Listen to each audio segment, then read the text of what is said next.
Hi guys, Shaun from Optic. So today we've got the Zero Compromise 4-20x50, and this is part of the series of Zero Compromise Optics, which is the 4-20x50 and the 5-27x56. And we have got another video for this, so if you want to see that, head on over to that one after. So we're going to run through the 4-20x50, again based on the 36mm main tube. Bit different to a lot of the scopes you see these days. The only other one to follow this sort of style is the Zeiss in the V8 series. So the 36mm main tube will provide the shooter with 35mm of internal adjustment, so that's plenty of adjustment. This is a mil-radian based scope, but if you're MOA minded, this is about 120 MOA of internal adjustment, so loads of adjustment there. So this 4-20x50 has a first focal plane reticule. As I said, it's mil-radian base, and this is paired with a 0.1mm click, and there's two ret choices. Well, actually now, sorry, there's three ret choices. They just recently brought one out. So the three rets are the MPCT1, the 2 and the 3. So the 1 is the most simplest milling style reticule, a lot less going on. The field of view is slightly less cluttered in terms of there is no Christmas tree. The 2 is a Christmas tree style ret, and the 3 is a PRS style reticule, purposely built for tactical quick target acquisition shooting. So this rifle scope, as you can see, it's nice and compact. It's a lot smaller than the 5-27, and it sort of really fits into that area where a lot of people are wanting a smaller style scope, top end glass, and something that's slightly more in keeping with their rifle.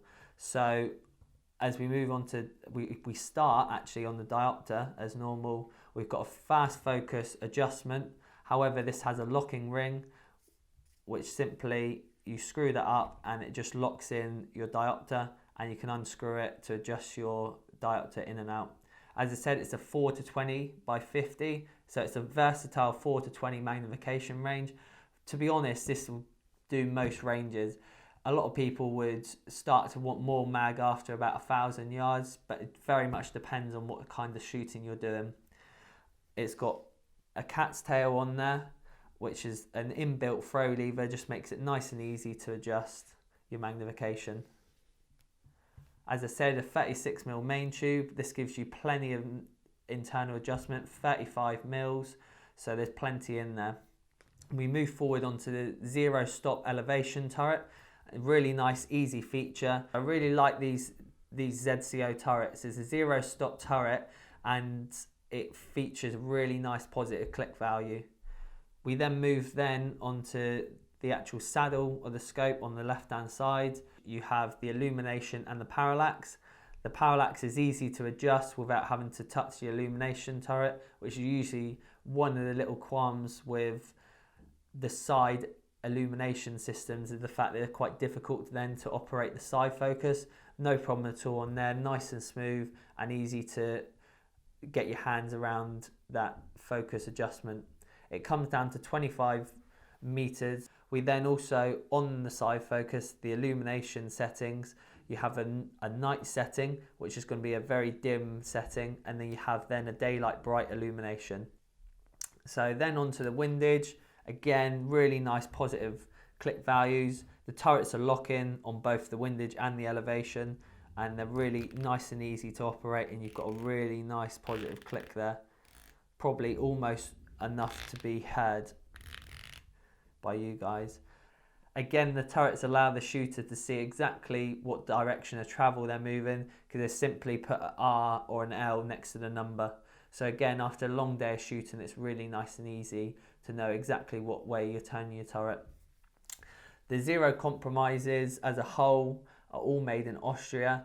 They actually are very similar to the Carlo's range of optics, and you can see quite a lot of similarities, as it were, between the two scopes. They've got really nice big field of view, really friendly eye box, and to be honest, I haven't known anyone yet who's picked up one and has not been really impressed by it. So we thought we'd just run over the 4-20 today. We've already done the 5-27, but the 4-20 is one which we didn't have in stock, and due to its sort of compact nature, we thought it'd be a good one for us to start stocking, just because you do get that top end glass, you get 35 mils of internal adjustment, you get a turn indicator on the elevation, you get zero stop, you get a lock-in turret, and you got illumination and a low parallax distance. So you really do get absolutely everything in this scope.